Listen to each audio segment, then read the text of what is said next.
Good afternoon, everyone. Happy to be here. My name is Craig Markovitz. I teach here at Tepper. I'm also an entrepreneur in residence in the Swartz Center. Been here going on 7 years now, which is crazy from my perspective, but I'm not an academic. I came from your side of the table. I spent most of my career in banking, venture capital, technology transfer, and as a startup entrepreneur. So I've lived the life that many of you are living now, or that you want to live when you leave the safe and happy halls of Carnegie Mellon. Much of my work was around medical technologies, robotics, surgical simulation and planning, some software, some image-guided surgery, and then some other areas as well, sort of all technology-driven, a lot of it based on ideas and concepts invented on university campuses like Carnegie Mellon. So, I am a resource for you, as my colleagues are here in the Swartz Center. So if you're not active and engaged in the community, I encourage you to do so. One of the things that Allison mentioned in passing was the weekly bulletin. And I can't emphasize enough what a valuable resource that is. If you're not signed up to get it, just go to the Swartz Center website, find the sign up for the weekly bulletin. It comes out every Friday at 10 a.m. like clockwork. And it is full of news, opportunities, events, like more free food options, right? Like the things that are important to you. But it is just an amazing way to stay connected to the community and find events that are of interest to you and that you will hopefully find valuable as you move down through your journey as innovators and entrepreneurs. So we're going to jump into the business model canvas, but I'll tell you, like my presentation style is very informal, obviously. So if you have a question or a comment, or you want to dive deeper into a particular area, just raise your hand, or Allison will monitor the folks that are in Zoom. Happy to divert the focus of the conversation into things that are of interest to you, right? Like, this is not for me, this is not for anyone else in the Swartz Center, this is for you. And all of our content and all of our programs are for you. So we'll take this in the direction that is most important, valuable, and interesting to all of you. That being said, let's talk about the business model canvas. Actually, before I start, any questions for me about the Swartz Center or about anything else that I just mentioned? Cool. So we're going to talk about the business model canvas, which is a tool that as an entrepreneur you can use to help you be somewhat prescriptive, but more of a guiding tool as you think about an idea that you have and whether it does or does not have potential to be a viable, going, valuable concern, right? And where we start is, oftentimes, particularly at a place like Carnegie Mellon, where folks are thinking up really cool, interesting ideas or inventing amazing things in our various research labs across campuses, we're building things, right? And as long as you build a cool product, you're good, right? It's the old, if I build a better mousetrap, the world will be the path to my door, which is an old saying that some of you may or may not be familiar with, but that's sort of usually the initial perspective, right? Like, I have a really cool product. It does the following things. It is super interesting to me and to the people that I talk to. Ergo, I have a business, right? Not necessarily the case, right? Having a product or service is a good starting point. It's what you do with it. It's how you analyze it. It's how you begin that commercialization process. That really matters, right? So we're going to talk about modeling out the business, right? But why? Again, why, right? Do you know what Rosetta Stone is? So it was sort of a very early language learning technology, right? From the 90s, right? And what they did is they sort of went out and they charged a lot of money, and you got these tapes and these different programs and modules, and they had kiosks in malls and airports. And it was a really effective way for someone to learn a second language, right? Because that's the product. The product is teaching people a second language.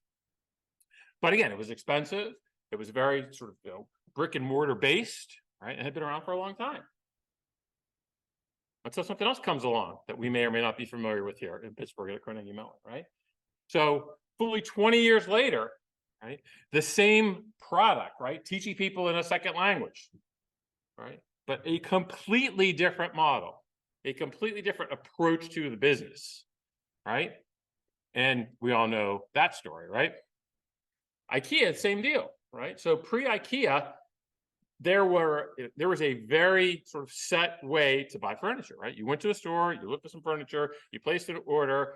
Many weeks later, it would show up at your house or apartment, right? Big bulky thing, movers would move it in, or you would be required to sort of move it through yourself, right? But So that was the product, right? Furniture. And IKEA came up with a different way, different model to sell and deliver furniture to people, right? Completely different, right? And much to my chagrin, over many years, the self-assembly piece, right? Sitting there trying to decipher those sort of cryptic directions that they put in with every product, but it was a complete disruption to the product of furniture, right? And so these are some things that maybe you take for granted, right? You don't necessarily think about them because they're part of your lives, and maybe you've been familiar with them forever. But if you can kind of go back and try to put yourself in the place of life before IKEA, right? It was a revolutionary, very disruptive, new way to approach the idea of selling furniture. Okay.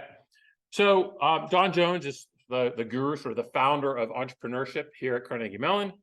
And so as we think about, we have a product, we have an idea for a product or service, it's not necessarily enough. In fact, it's almost never enough, right? It's all the implications beyond that initial idea that matter. How you analyze it, how you prioritize your steps, how you actually go about starting, running, managing, growing your business, right? But there is elegance in simplicity, okay? But again, it can be unwieldy, right? How many times we hear from folks that come in and like, I just don't know where to start. I have an idea for a business. I want to be an entrepreneur. I want to carve my own path. I do not want to become a small cog in a huge machine that is a corporation, right? But what do I do? Where do I start? So we're going to simplify the process for you, right? Today is your roadmap. Today is your starting point, which I think this is the first of the series, right?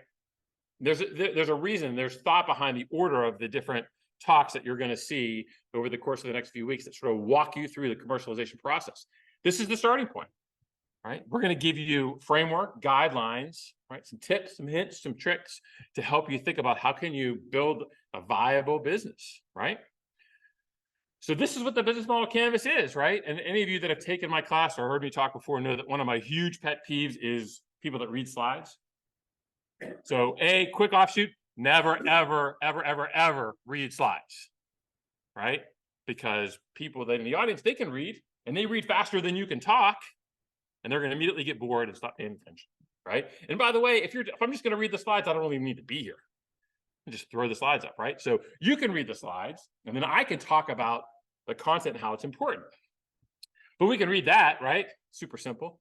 So you think about a business plan, right? And back in the day when I was in school and when businesses were starting many, many years ago, there was this idea of a business plan where you sat down and you end up like cranking out a 100-page document that had all these sort of elegant analyses and so all these areas that you cover off, and it was your business plan and all these really elegant, complicated financial projections and analysis that you would do along those lines.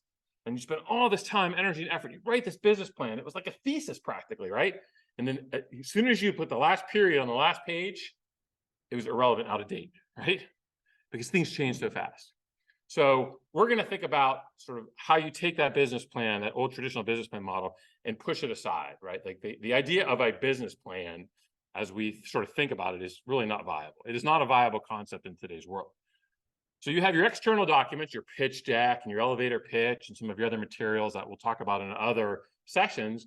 But what about internally? Like, what is your roadmap and guide as you think about your business, right? And that's what the business model canvas is. It is your internal business plan, right? But it is represented in such a way that it's actionable, it's flexible, right? And it will add value through the process. Because as you move and think about your business and build your business, it's going to change daily, multiple times a day, right? And you have to be nimble and you have to be able to adapt to the change. So have a short video just to give you an overview, and then we're going to dive more deeply into the business model canvas.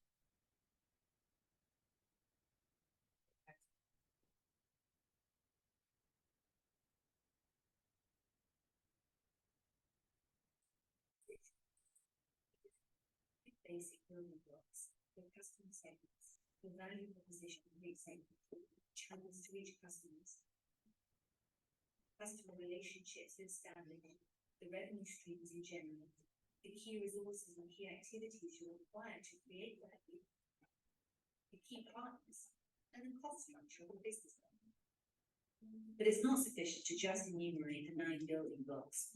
What you really want to do is to map it out on a pre-structured canvas. This is what we call the business model canvas, a tool that helps you map, discuss, design, and invent new business models. Let's briefly go through the 9 building blocks, starting with the customer segments. These are all the people or organizations for which you're creating value. This includes simple users and paying customers. For each segment, you have a specific value proposition. These are the bundles of products and services that create value for your customers. Channels describe through which touchpoints you're interacting with customers and delivering value.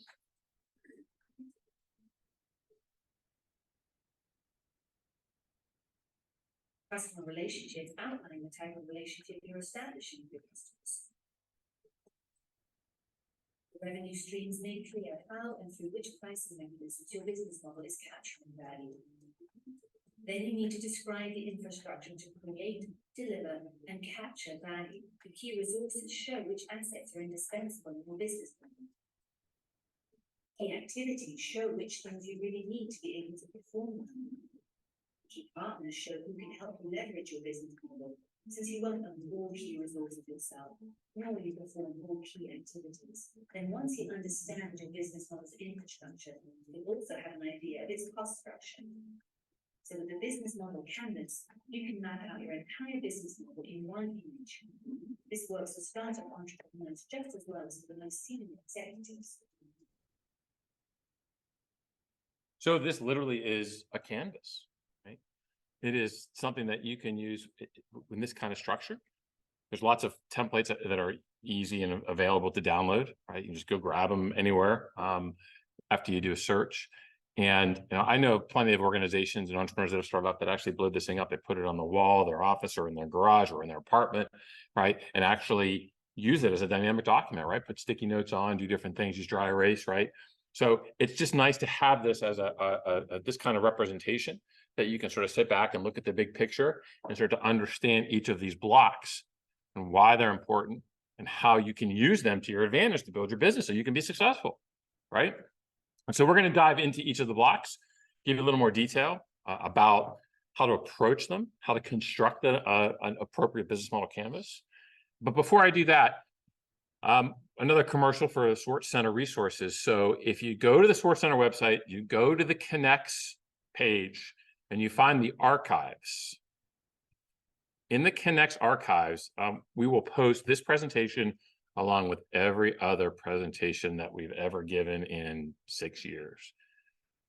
You name it, right? There is a recorded video of a subject matter expert explaining it, offering resources, tools, spreadsheets, everything, right? From insurance to accounting to business planning, you name it, fundraising, it's all there. Yes? The channel section in the video, she mentioned something called touch points. What exactly do you mean by that? Because I've come from like a design background. So what does it mean to you? Well, I think of touch points like how your user interacts with your product, or how your user like hears about your product, or like various like touch points in the product or even in the service to facilitate getting that product. Yeah, so it's the same but expanded, right? It's touch points beyond just the product, but it's how you build it, how you distribute it, right? How you get it from where it is now to the hands of your customer, right? So, right, exactly. So it's everything. It encompasses the touch points as you understand them, right? Because that's critically important, how your user, how your customer interacts with your product or service. So they feel that they're getting value, so they'll pay you, because the only reason we're in this is so customers pay us, right? Like, it's pretty simple. A lot of this stuff can be very complicated. There's tons to read about. There's lots of mistakes we can all make, and we've all made them, right? But at the end of the day, you're trying to build something that someone will pay you for, right? Pretty simple. But so think about it beyond that and expand that view into all the different constituencies that need to handle or participate in the process that allows you to deliver successfully your product or service to your customer. Okay. Yeah. Yes. You mentioned that you taught courses. Can you mention? So right now I teach in the MBA program, I teach commercialization and innovation strategy and workshop. I teach them in person in Mini 1, Mini 2. I teach them online hybrid in Mini 3, Mini 4. And then I teach the entrepreneurship capstone over the summer. So that's my course cadence right now. My colleagues on the entrepreneurship faculty teach lean entrepreneurship, where we cover this principle in depth. Meredith Grelli teaches in person. Will Kago teaches it online hybrid. We've got Adam Polisic, who does a lot of design and a lot of commercialization strategies for his work. Dave Mawhinney, who's the executive director of the Swartz Center, teaches a bunch of courses like a marketing for entrepreneurs course and a few others. So if you're interested in the academic track and some of the courses that we offer, where we take a deeper dive into some of these things, the Don Jones Center on the Swartz Center website is our academic section. And you can go in there and look at all the courses. We have short descriptions, when they're offered. And then you can talk to your advisor about prerequisites and other things like that. But thinking about an entry point, lean entrepreneurship is where a lot of folks can start. And again, there's no prerequisites for it. You just have to get in, through the variables based on course. We have a number of sections that are taught, so it's worth checking out. Okay. Any other questions about the video or about sort of the overall concept, right? We're going to put this on our walls, right? We're going to walk by it 100 times a day. We're going to never walk by it without stopping and looking at it and making changes, right? And thinking about all the inputs that we're going to get through our process of trying to build something that someone cares about so they'll pay us, right? And this is the mechanism and structure we're going to use to figure that out, right? Okay. All right. So, yes. So you can find that if you search Business Model Canvas online, there's templates all over the place. You can print out whatever you want. We don't have any hard copies here. But you can get free stuff online. People are selling, like I said, the big whiteboards, dry erase marker boards. So you can find them everywhere, but it's super easy to find as a resource. But so we're going to walk through again each of the blocks, right? And so if we look at them and sort of think about having sort of discipline and a process for how we're going to analyze them, right? The green is the outward facing piece, right? All the aspects, all the areas of the business model canvas that affect your customer, that affect everything that happens outside of your four walls. The red is more of our internal pieces, right? Things that we need to do and make sure that we have a solid foundation internally, right? So we can deliver externally in such a way that people will get extraordinary benefit, right? That's what we're all about, right? We're all about providing benefit to customers, okay? That's the only reason that you're in business, is to understand your customer and deliver them something that's unique, differentiated, that solves an acute problem for them in such a way that no one else can do, and in such a way that they derive tremendous benefit from, right? That's the whole point. But okay, enough of that. So we're going to start with customer segments, right? This is really important. So understanding your customer segments and prioritizing those customer segments, right? So you start to think about, who is your customer? Who would care about your offering, right? What do those folks look like? Demographics, psychographics, right? All those different factors. And you want to start to try and frame out different personas, different types of customers, right? And the objective is to make that as fine a definition as possible, right? So you can build these personas, these customer segments, right? That you think through your sort of initial hypothesis and some, whatever preliminary work you've done, those are the kinds of people that care about what you're offering. Okay? And once you make that determination, you start to identify your different customer segments. What's really important, critically important, is to think about prioritization of those customer segments, right? Whose problem is most severe? Whose need is most acute? Because they are going to be the most likely to look at your offering as a must-have solution, right? And where people get tripped up is they start to think about, well, I need to have massive market opportunity, right? I need to create a solution for a multi-billion-dollar market, right? And that is true over time, but you have to start somewhere. And so it's okay to start with a smaller market opportunity where the need is more acute, right? Where again, you have that must-have solution for a segment of customers. As long as you're thinking along the lines of, how can this be represented as a platform solution that I can then expand into other segments, right? If you build something that is a really nice fit for a very narrowly defined and small-ish customer base, customer segment, you can still have a viable business, right? But it's likely to be smaller. It's likely to not have that opportunity to scale, right? To attract the interest of institutional investors, all the things that we think about when you're growing a high-tech, high-growth business. But you have to start there, and you have to think about, how can I use that initial customer segment that is most in need of my product, and use that as a levering off point to expanding into different customer segments, right? So think about your customer segments from the perspective of, how can I identify them? How can I define them? And how do I prioritize them based on how badly they need what I'm offering, right? And how do you determine how badly they need what you're offering? Well, you got to get to the value proposition, right? And you all can read what that is, right? Like, the value proposition is really the benefit, right? You need to offer a meaningful benefit to those customer segments, so they'll consider your offer. So you're thinking through that, and here's, again, this will all be posted online. You can take a look, but here's some different ways to think about it, some questions to ask, right? Some qualities to think about, right? Because I don't know. My journey as an entrepreneur over the course of my career is very different than anyone else that you'll talk to that's sort of at the tail end of their entrepreneurship journey. Very different from each of you who are at the beginning of your entrepreneurship journey. Everyone's journey as an entrepreneur, as an innovator, is different, right?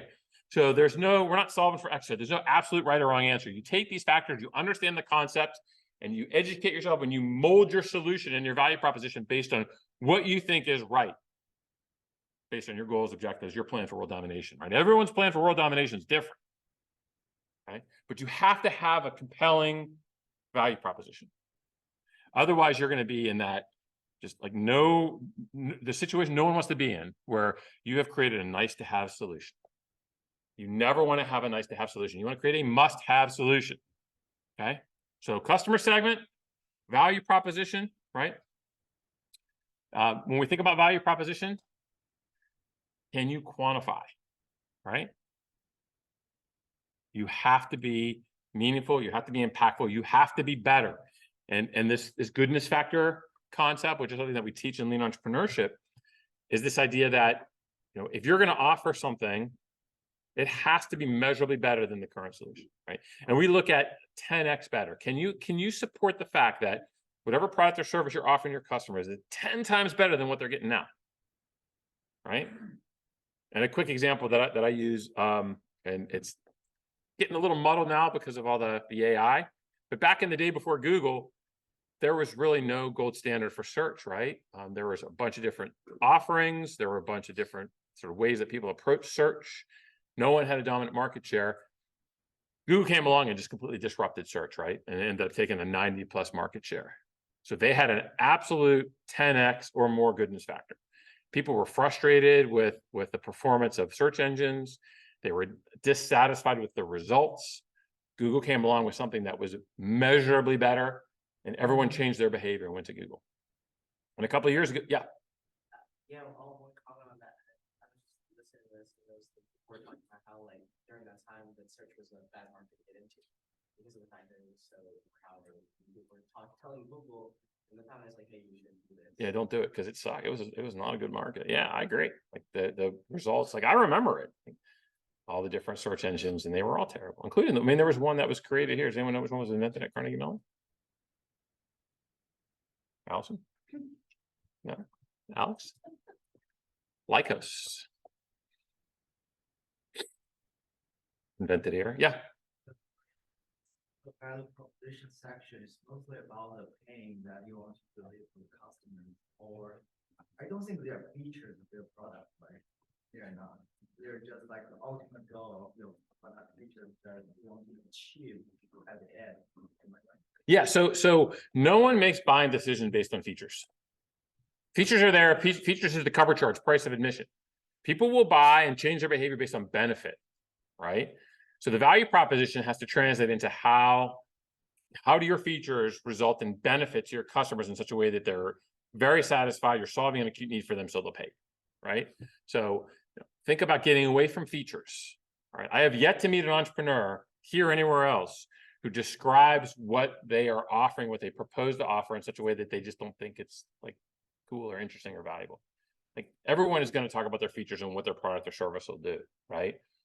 Again, that's just not unique. What's unique is how you can translate that into benefits for customers, right? So you can support a value proposition, right? And you think about making your customers money, saving your customers money, saving your customers time, or helping them make valuable connections that will advance their objectives and goals, right?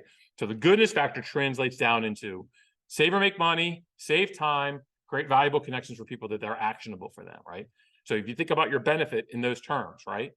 Are you better able to offer benefits to your customers to solve a problem that they are experiencing 10 times better than they're trying to solve it now, right? And again, back to the Google, just to close the loop on the Google thing, right? We all agree, Google just changed search, right?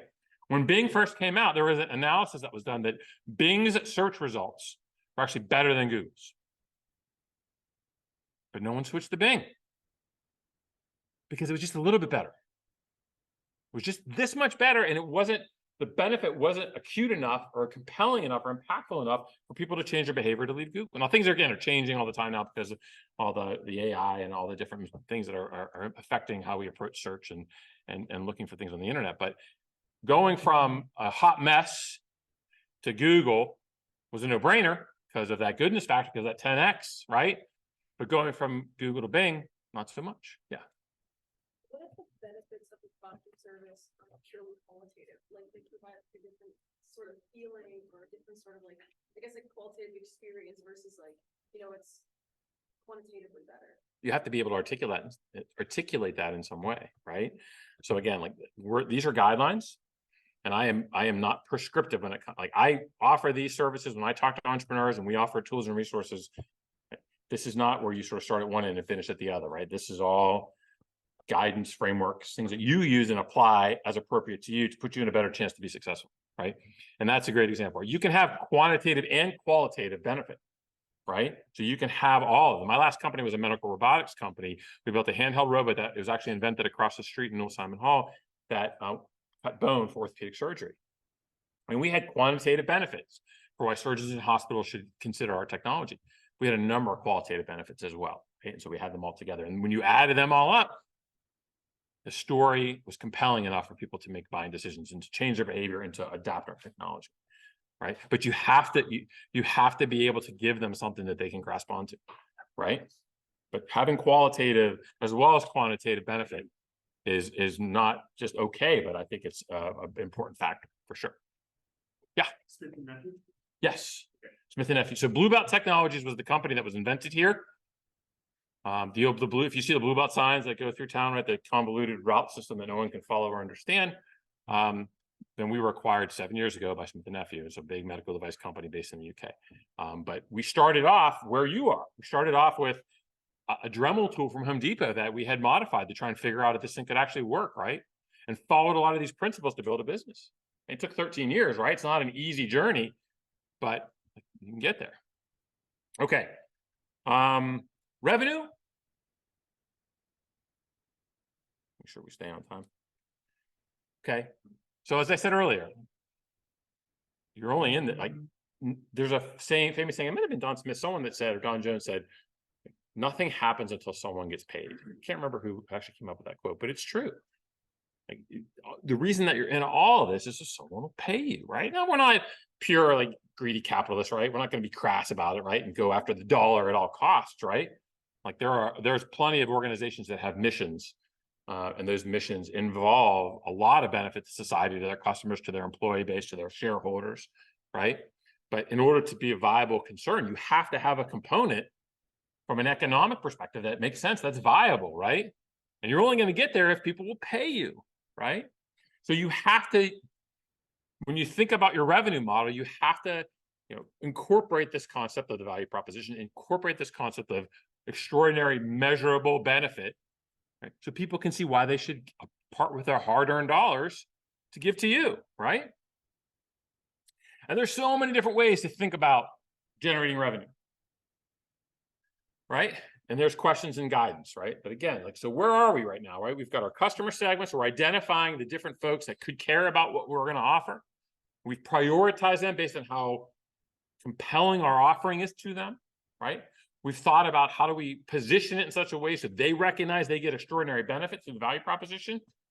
And then we have crafted a revenue model that allows us to extract value from them so we can be viable, right? So we talked about that goodness factor, right? And this, do not get hung up on the details. Perfection is the enemy of progress, right? You're going to get to a point where you're going to start to think about fine points, and you're going to get into diminishing returns, and it'll happen more quickly than you think, right? Part of the idea behind being an entrepreneur is dealing with uncertainty, being comfortable with risk. You're not going to have the perfect answer. You have to try it. Like, I always have folks default to action, right? If you think you've identified a customer, you have a value proposition for your product or service, and you have a suspicion in your intuition, and some of your research tells you that you have something that people are going to care about, right? And you're not exactly sure how you're going to charge. Get out there and do some A/B tests. Get out there and do it.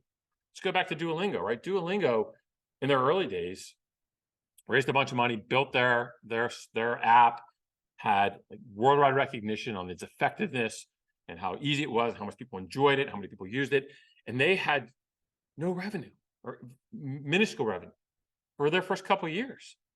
They knew that they had this idea, this concept that was resonating with people. They knew there was an opportunity there, right? They're fortunate that they had reputation and experience and they could raise money to support their effort, but it took them years to figure out their business model, right? If they would have waited, who knows if we'd be talking about them today, okay? So default to action. Perfection is the enemy of progress. Go do it. That is the characteristic of an entrepreneur.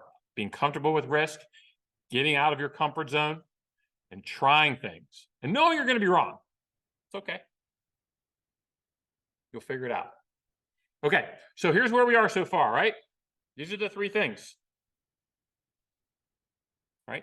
We know our customer, we understand the value that we can bring to the table, and like, is the juice worth the squeeze, right? We make money at this. Okay, there's a lot we don't know though. Right? This is a little dated if you've seen the original Jurassic Park, right? So now that we've got that, the question is like, should we do it? Right? So if we think about, we've got our customers, we've got our value, perceived value proposition, we're thinking about how we're going to charge. What now? Right? What next? So, but again, answering that question, I have an idea. I want to do something entrepreneurial. Where do I start? That's where you start. Customer value proposition, revenue. Right? And then you've got all the other areas, right?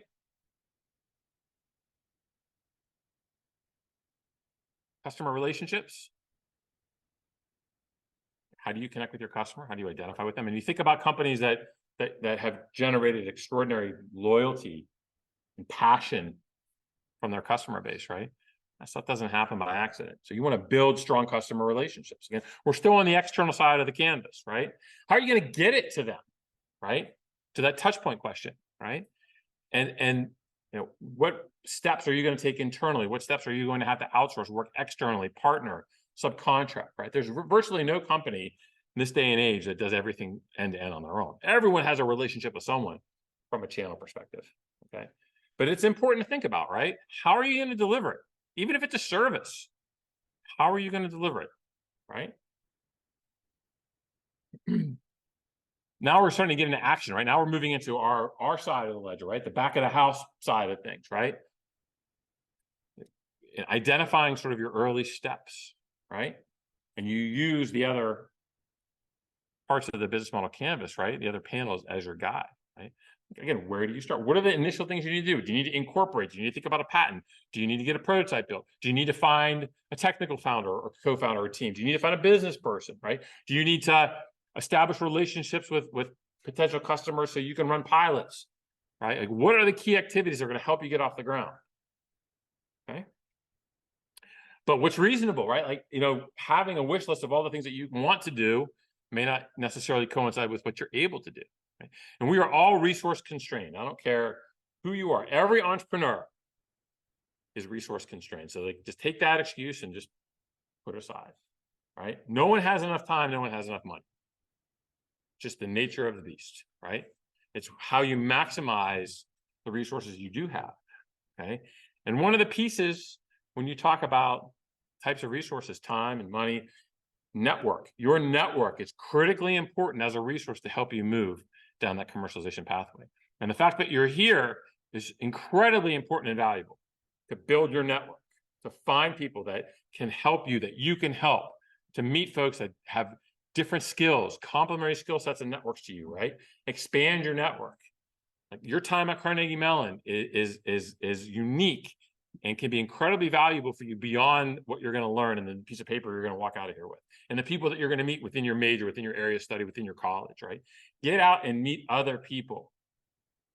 That's an enormous resource, and it is right here for the taking for all of you. Okay, partners, again, no company does it themselves. Right? Everyone has some sort of relationship with other companies, right? So what are you going to be able to do yourself, and what are you going to be dependent on for others? Right? I'm working with a company right now, a startup company out of here, and they have that's a hardware-based product, and they are having issues with supplier concentration. They need to source some components, and they're dependent on one particular supplier, and we're working really hard to find alternatives for them. right? Because you don't want to have sort of those supplier concentrations that represent a significant risk, right? But so identifying key partners, right? You cannot do this yourself. And there are folks out there that can help. Cost, you need to understand your cost, right? Because we're working through our revenue. We understand our revenue, right? But it's the old, so you're all too young to remember the old go-go.com days back in the 90s, late 90s. Some of us lived through it. Good, the bad, and the ugly. But there was an old joke, right? Because it was the race for the websites for eyeballs, like pets.com and some of these other things that you read about now. It's like, we just need eyeballs on our website, eyeballs, eyeballs, eyeballs. And there was a joke, we lose 5 cents on every transaction, but we'll make it up in volume. That doesn't work, right? So you have to make sure that your costs are reasonable relative to your revenue, okay? So that's it, right? And so I want to make sure that we finish in enough time that we can field some questions and have some Q&A, but that is the entirety of the business model canvas, right? And it can be sort of prescriptive in terms of how you follow completing each of the panels, each of the blocks, right?